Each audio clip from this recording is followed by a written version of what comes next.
at the moment because of conservation efforts and because of these other efforts with our partners in the city of Syracuse, the town of DeWitt, being able to help service parts of the system. So essentially over the last day, the MGD, the millions of gallons daily, went from an average of about 5 million gallons per day to about 3.5 million gallons per day. And due to that, essentially we kind of had a break-even day as far as using our reserves, which is really good news. Part of that is conservation efforts, but the other part of that is the efforts that the Aqua team has been doing, construction work outside of the construction project to create pathways for water to feed parts of the system that is helping with that. So initially, Jeff talked about the fact that you had parts of Madison County drawing on the same reserve supply. Now, because of different work and different diversion efforts and bringing water from different places, those communities aren't drawing on the same reserves right now.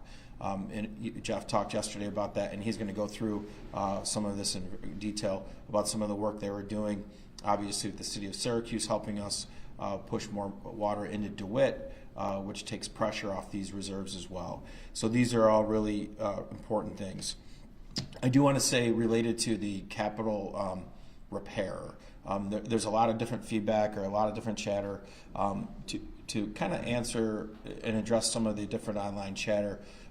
The Aqua crews are not just sitting around the site right now. They're out creating all these efficiencies in the system, which is the reason partly why we're not here telling you we lost more water yesterday. To fix this pipe, they have to put in, I believe, 40-foot-long piles and then build up steel. In addition to that, there are utilities above it, meaning live power lines above it, that need to be essentially off, and that power needs to be redistributed so that the neighborhood there does not lose power. So there's a lot of complexities with all of that happening. And it's not that the Aqua team is not necessarily, people have suggested, why isn't there 100 people on site? Well, there's people working 24/7 on the whole system right now, but there's a lot of complexities to it related to the construction. Related to the emergency response, we're ready for the emergency response when necessary. We essentially have 30,000 cases of water ready to get out into the community. We have received a lot of that water and are temporarily storing it at the on-center. From a distribution standpoint, our mass distribution site will not be at the on-center. It was suggested in a couple outlets that might be the case. Our mass distribution site will be within the affected service area.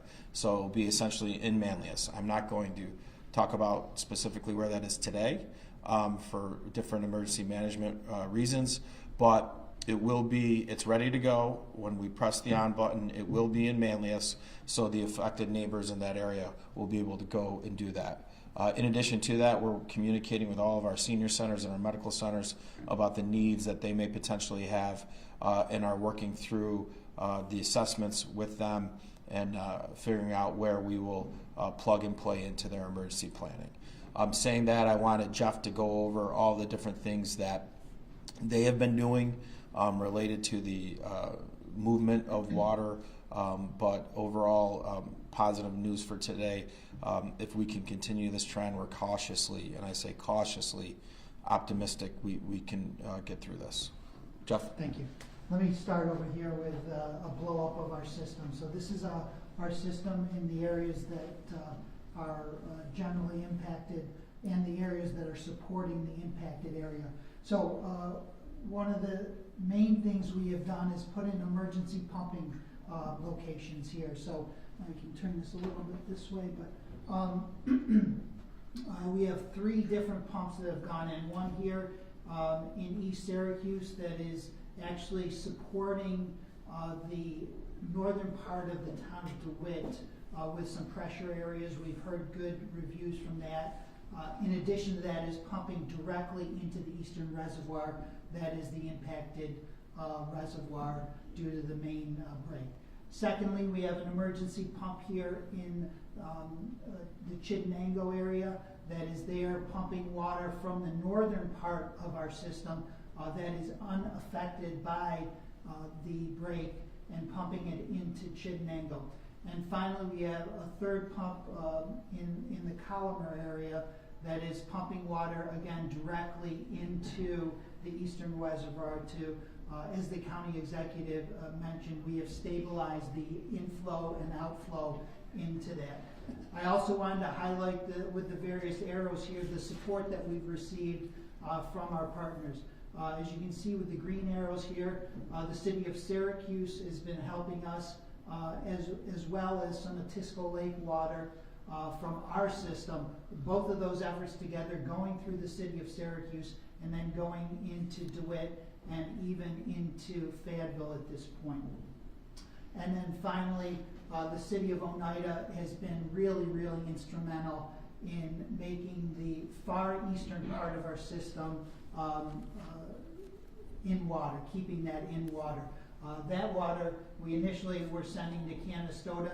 The Canastota tank is completely full thanks to the city of Oneida, and now we are using that water to pump into Chittenango. So all of these efforts together have been really, really instrumental, as the county executive said, to stabilize the system. And but both of those efforts, if we do not keep the efforts that are going there, as well as the efforts that all of our customers have, many of our customers have been supportive with. I just want to give one great example that we've heard.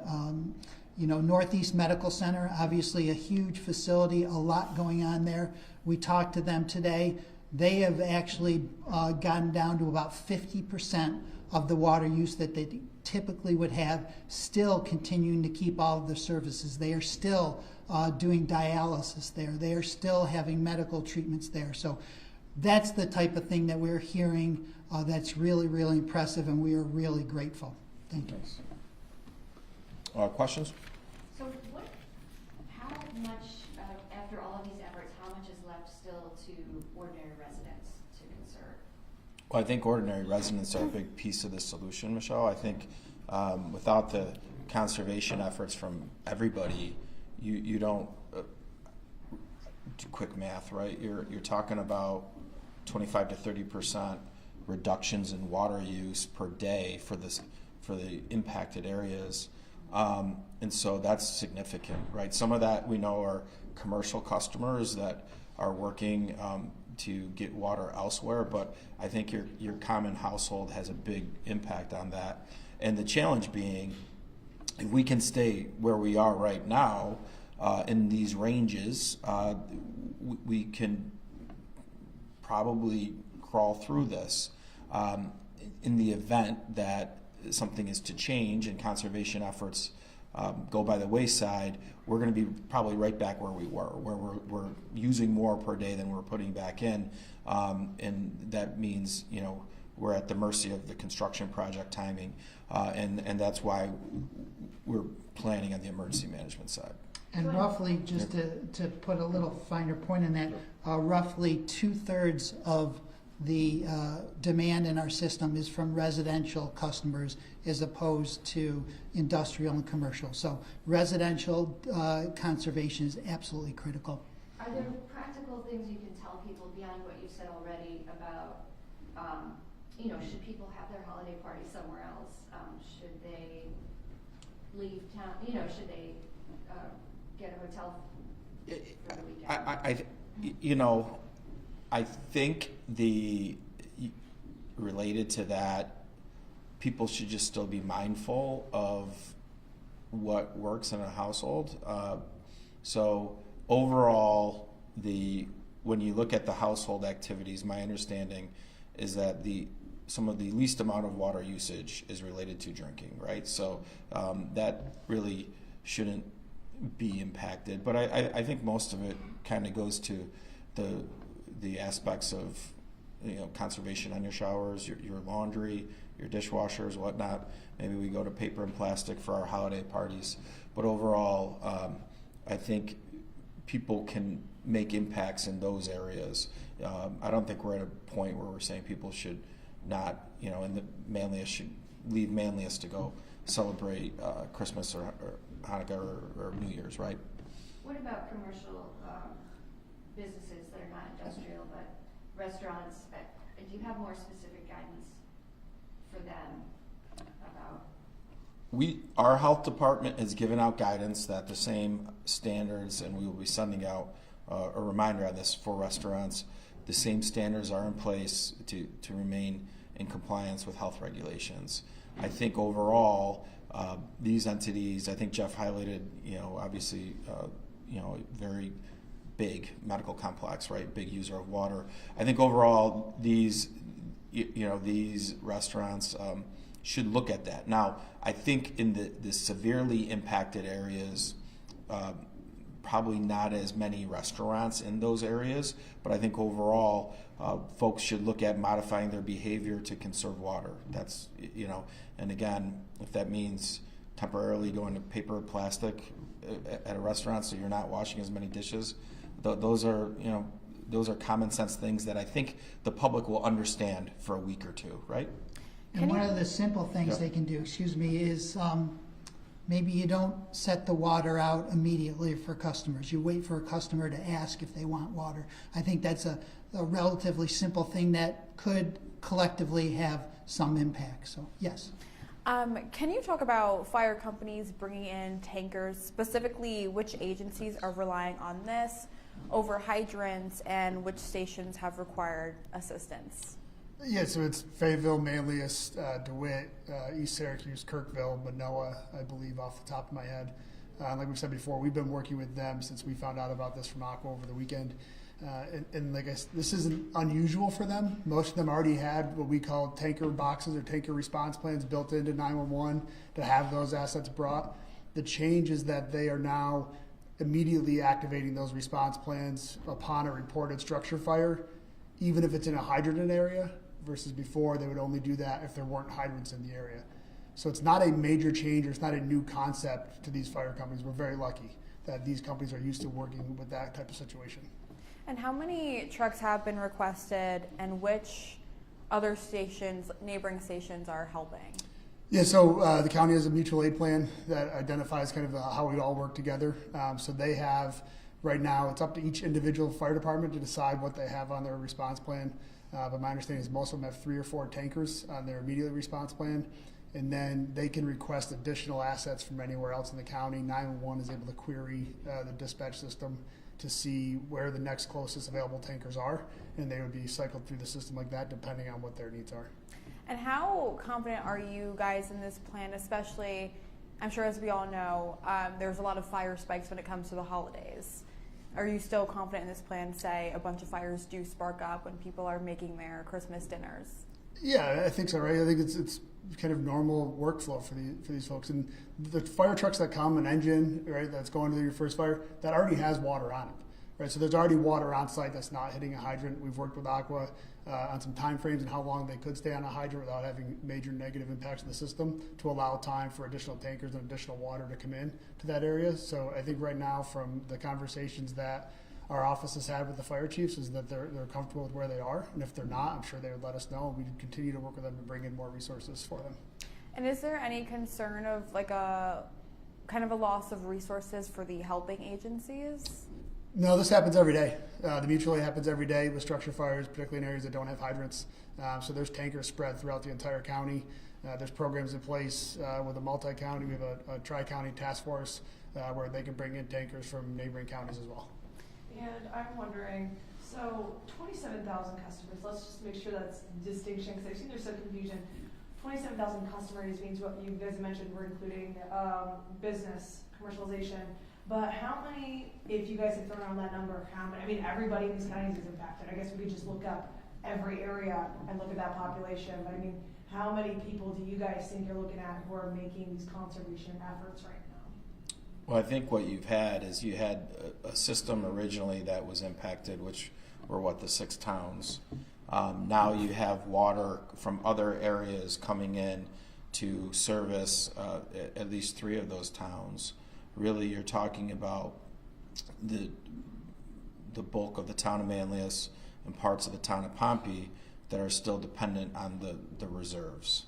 And so I think when we look at impacted areas, that 27,000 households and or customers is drastically lower. I don't know if you have the specific number when we're looking at the at-risk areas still. Fayetteville, the village of Fayetteville was completely at risk because of the work Aqua has done. Now much of that village is getting water in from DeWitt.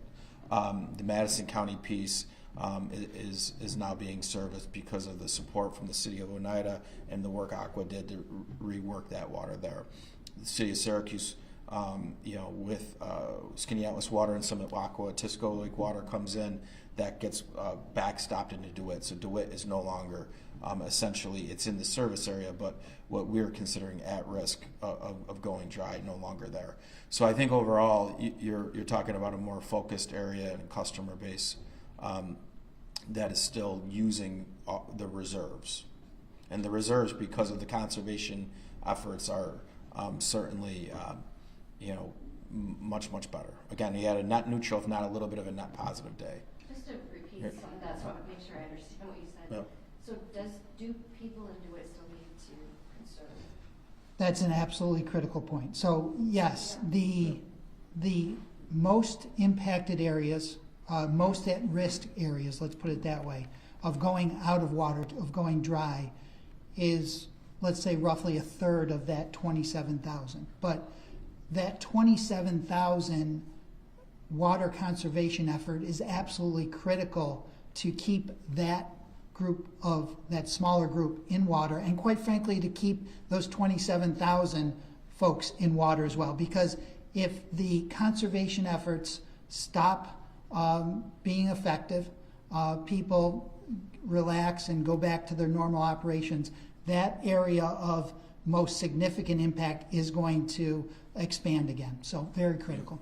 And also, like you guys said, talking about that one goal, right? So kind of it lets up and it's getting a little bit better, and you guys are saying, Ryan just said, this is a good day. This is a good day. But for the next 2 weeks, every day should be attacked the same way with conservation efforts. People shouldn't let up even if a week goes by, kind of drilling that message in for folks. Because I've heard some talks from viewers like, we only need to do this for a few more days.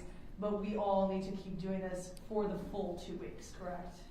Yeah, Or until the pipe's working, Yeah. right? That's, this is all, mitigation until the pipe's up and running, and that's a really complex project, right? And there's no way that gets faster, right? The pipe construction only gets longer; it doesn't get faster. Okay, so that until we get to that point. People need to conserve, or we could be in a position. We asked the community to conserve. The community responded. The essentially for 24 hours, the intake efforts have balanced the outtake efforts. That's the first time that's happened since this has been a challenge, and it's a 24-hour ball game here, because if that changes or something else changes in the system. If something were to happen in the city of Syracuse with their system and they can no longer give us the water here, that changes things, right? So the one thing that remains consistent that we can control is conservation efforts. Is there some sort of public dashboard, like for COVID, where people can check on how we're doing? I think, Michelle, I hope we don't get to that point where we need to have that data consistently, but we're going to talk again Friday, right? Honestly, I think people are asking for that. Yeah, I think it's right now, like where it's new. I think if we think that we can talk to the Aqua team to see if they can come up with something. But again, that's hopefully we're not there.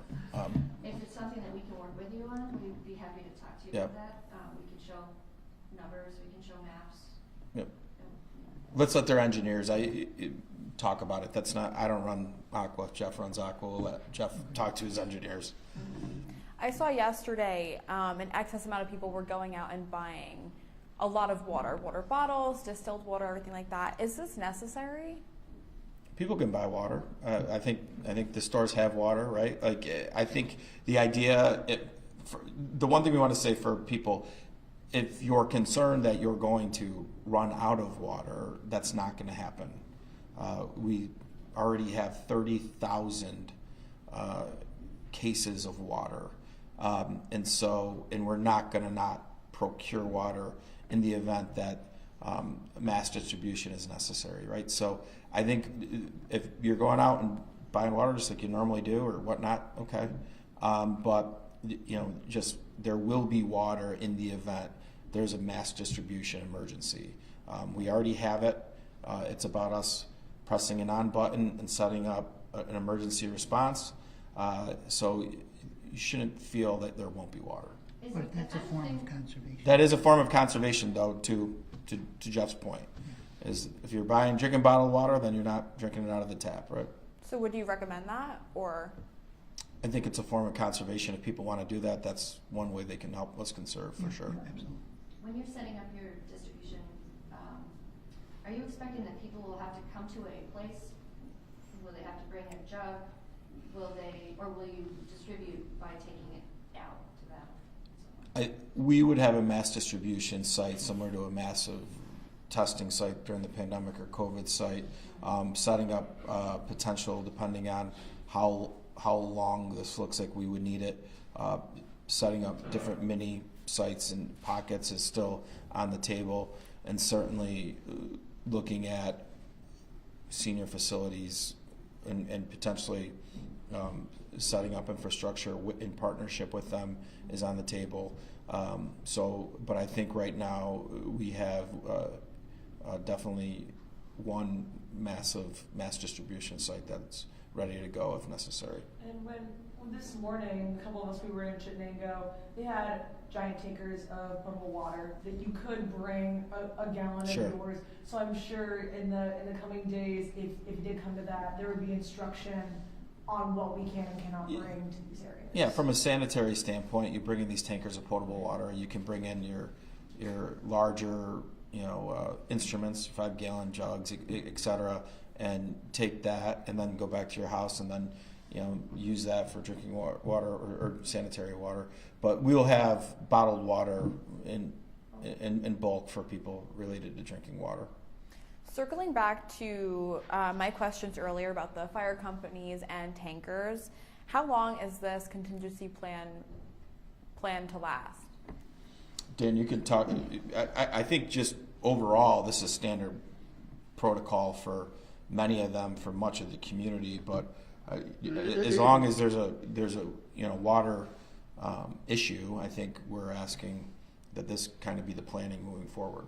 Yeah, I mean, like for example, the B&B lumber fire a number of years ago. I mean, there were 30 different fire departments providing tankers to that. So the resources are out there, moving them around. It's just kind of making sure that we have the timing set up so that they can get adequate amounts of water to the fire. I'm not saying we're going to need 30 fire departments for most fires, but that's a case of an example where you had very large amounts of water being brought to a location that did not have hydrants. So. Yeah, I think on that question, just to remember. Much of the community, specifically in our southern towns, which are next door to Manlius, and Pompey is a southern town, they don't have aqua water, right? The infrastructure isn't there. They don't have sewers. And so that infrastructure isn't there. They're rural communities. So that's kind of standard practice. So the communities next door that would likely be the first to give mutual aid, this is just what they do every day. Can you take us back to the start of this again and tell me how you discovered it? Jeff? Yep. There's a device called a blow-off in every transmission main, which allows air, if it's captured, it's not conducive to flowing water efficiently. We can blow off some of the air in the system. We identified a leak in a blow-off in that area. We dug down, we fixed that leak, and then at that time we identified another leak in the transmission main in close proximity to that blow-off. They appeared to be one and the same at the time, so that's when we identified that we have this leak in the system. Is there any other sensor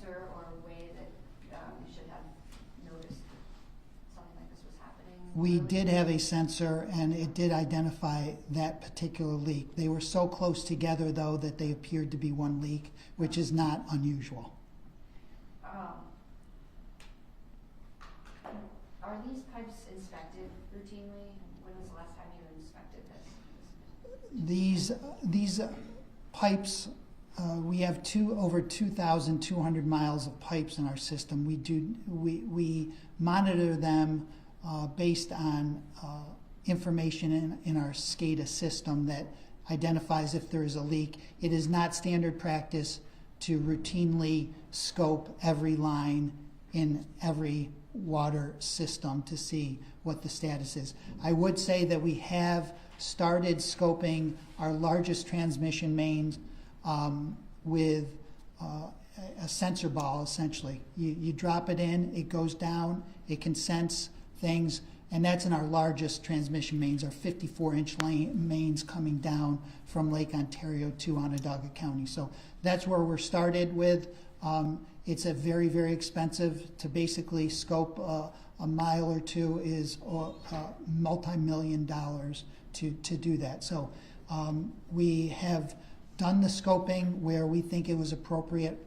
This area, as I said previously, has never had a break in 60 years. So this was not an area that we identified as needing a scope. When did you start doing that? Is that after this happened or?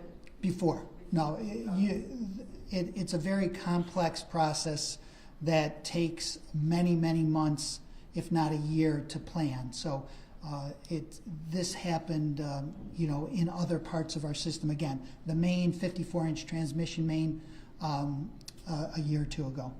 And I noticed on this map, so what broke is the concrete, right? That is correct. And this map shows iron.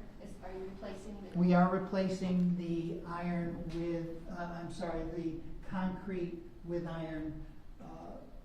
Ductile iron, in our opinion, is the correct and most likely sustainable type of pipe for a situation like this with unstable soils.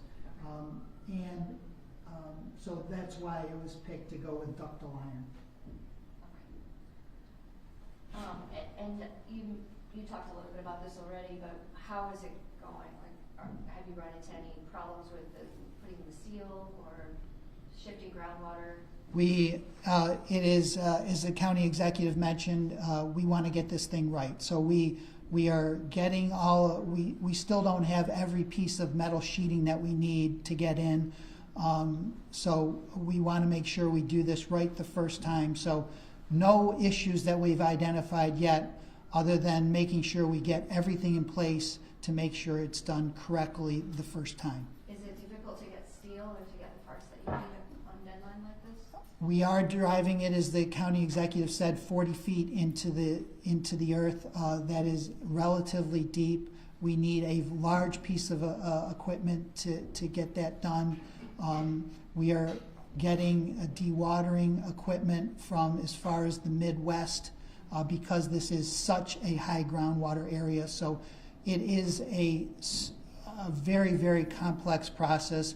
We're trying to do things at the same time to cut down on the time it's going to take. But given how significant the size of this project is, 150 feet, the significance of the groundwater, the significance of the equipment that we need that is not readily available here in central New York, yes, it's taking some period of time. Do you still think 2 weeks is appropriate? From an emergency standpoint, like the planning, Michelle, we're anticipating that it'll take longer than 2 weeks, just from a planning standpoint. So, I think overall, if they hit, if they hit the 2 week number, that's a good, considering all the complexities and all the other things that are somewhat out of their control. If it goes a little bit later, we're ready for that too. Do you have this first thing, the large piece of equipment that you mentioned first? Is it here? It's arriving on Friday. Yeah. And what is it? It is the pile driving machinery to put the metal sheeting in. Okay. All right. Thanks, everybody. Thanks, everybody. Thank you.